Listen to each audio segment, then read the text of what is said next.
मित्रांनो, लावणीच्या ठेक्यावर सगळ्या महाराष्ट्राला नाचवणारे गौतमी पाटील तर तुम्हाला माहीतच असेलच. आपल्या लावणीच्या कलेने अख्ख्या महाराष्ट्रातील मुलेच नाही तर मुली व महिलांना गौतमी पाटीलने भुरळ घातली आहे. एक बॅक डान्सर म्हणून आपल्या करिअरची सुरुवात करणारी गौतमी पाटील महाराष्ट्र डान्सिंग क्वीन कशी झाली, गौतमी पाटीलचा प्रवास आम्ही आज तुमच्यासाठी खास घेऊन आलो आहोत.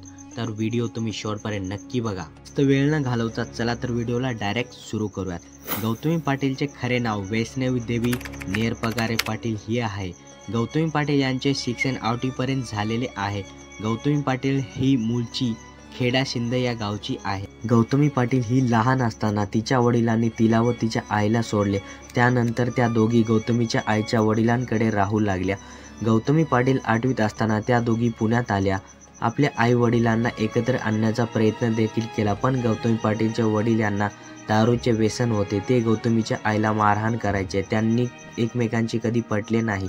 गौतमीची आई ही लहान मोठी कामे करायची व आपले घर सांभाळायचे. यातूनच गौतमीचे शिक्षणही करत होती. गौतमी 8वीत असताना गौतमीच्या आईचा अपघात झाला. त्यानंतर घरातील परिस्थिती खूप खालावली. घरातील खर्च, आईचे आजारपण यामुळे घरात पैशाची चणचण भासू लागली. त्यामुळे गौतमीने घराची जबाबदारी स्वतःवर घ्यायचा निर्णय घेतला. गौतमी पाटीलला लहानपणापासूनच नृत्य करण्याची आवड होती. ती लहानपणापासूनच नृत्याचे प्रशिक्षण घेत होती. गौतमीने लावणी करून आपले घर सांभाळण्याचा निर्णय घेतला व लावणीतच आपले करिअर करण्याचा निर्णय घेतला. यालाच तिने आपले पैसे मिळवण्याचे साधन बनवले. गौतमी पाटील हिने अकलूज येथील लावणी महोत्सवात पहिल्यांदा सहभाग घेतला. तिथे तिला 500 रुपये मानधन मिळाले. या क्षेत्रातील नवीन असल्याने सुरुवातीला तिला बॅक डान्सर म्हणून काम करावे लागत होते. त्यानंतर तिने आपल्या लावणीच्या अदाकारीने गाडीची लावणी कलाकार म्हणून काम करण्याची संधी मिळवली. यासाठी गौतमी पाटील हिने लहान वयात खूप मेहनत घेतली व आघाडीची लावणी सम्राज्ञी हा मान मिळवला. यानंतर गौतमी पाटीलला अनेक लावणी कार्यक्रमाच्या सुपाऱ्या मिळत गेल्या. तिला वेगवेगळ्या शहरातून वेगवेगळ्या गावातून कार्यक्रमाच्या सुपाऱ्या मिळू लागल्या. संपूर्ण महाराष्ट्रातून गौतमी पाटीलला भरभरून प्रेम मिळू लागले. गौतमी पाटील हिने आपल्या लावणीचे व्हिडिओ @official गौतमी पाटील 941 या इंस्टाग्राम अकाउंटवरती टाकण्यास सुरुवात केली. सोशल मीडियातही तिच्या अदाकारीची लोकांना भुरळ पडत गेली. तिच्या इंस्टाग्राम अकाउंटवरती 4 लाखांपेक्षा जास्त फॉलोअर आहे. यातूनच ती एक सक्सेसफुल इंस्टाग्राम फॉलोअर बनली. यानंतर गौतमी पाटीलचे विश्वास बदलून गेले. आता ती खूप लोकप्रिय बनू लागली. अशाच एका डान्स शोमध्ये गौतमी पाटीलवरती अश्लील डान्स केल्याची टीका झाली होती. त्यावेळी गौतमीने सांगितले की टेंट शो दरम्यान एकासारखी लावणी चालत नाही, त्यामध्ये डीजेच्या गाण्यावरही डान्स करावा लागतो. तरीही गौतमीने परत असला प्रकार होणार नाही व लावणीचा अपमान होणार नाही असे सांगितले. पुणे येथील एका स्टेजवरच्या वेळी गौतमी पाटीलचा कपडे बदलतानाचा व्हिडिओ व्हायरल केला गेला व तो व्हिडिओ व्हायरल करण्यात आला. गौतमीने खूप त्रास सहन केला. गौतमी पाटीलची खूप बदनामी करण्यात आली. गौतमी पाटीलची वाढती लोकप्रियता बघून तिला बदनाम करण्यासाठी असा घाणेरडा प्रकार करण्यात आला होता. अशा बिकट परिस्थितीत गौतमीने आपली जिद्द सोडली नाही व या सगळ्या गोष्टींना गौतमी पाटील खूप हिमतीने सामोरे गेली.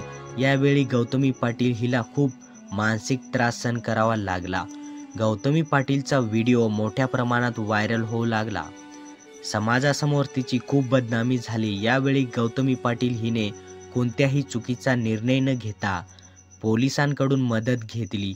यानंतर गौतमी पाटील हिने आपल्या कलेचा व प्रेमळ स्वभावाच्या जोरावर पुन्हा महाराष्ट्रातील लोकांच्या मनावर घर केले व पुन्हा आपले स्थान निर्माण केले.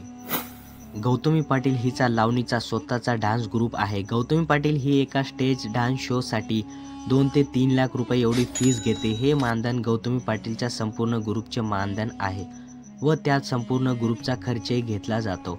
गौतमी पाटील ही खूप लहान वयातच अनेक संकटांना सामोरे गेली आहे. जिद्द आणि चिकाटीच्या जोरावर तिने आपले नाव कमावले आहे. तिच्यावरती अश्लील डान्स केल्याची टीका करण्यात आली होती. ती वादाच्या कचाट्यात अडकली गेली. तिचा अश्लील व्हिडिओ व्हायरल करण्यात आला. समाजासमोर तिची बदनामी करण्याचा प्रयत्न केला गेला.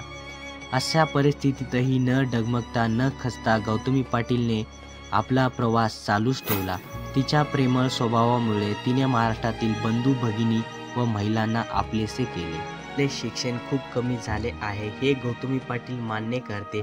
शिक्षण जरी कमी झाले असले तरी ती आपल्या कलेचा आदर करते व समाजात गौतमी पाटील हिने आपले स्थान व ओळख निर्माण केली आहे. आपले वय कितीही लहान असले तरी जिद्द जर मोठी असेल तर कोणतेच संकट आपल्याला पुढे जाण्यासाठी अडवू शकत नाही. जिद्दीने व चिकाटीने जर आपण मेहनत करत राहिलो तर त्याचे फळ आपल्याला नक्कीच मिळेल. त्यामुळे कितीही संकट आली तरी आपले प्रयत्न सोडू नयेत व जिद्दीने काम करत राहावे ही शिकवण आपल्याला गौतमी पाटील हिच्या कथेतून मिळते.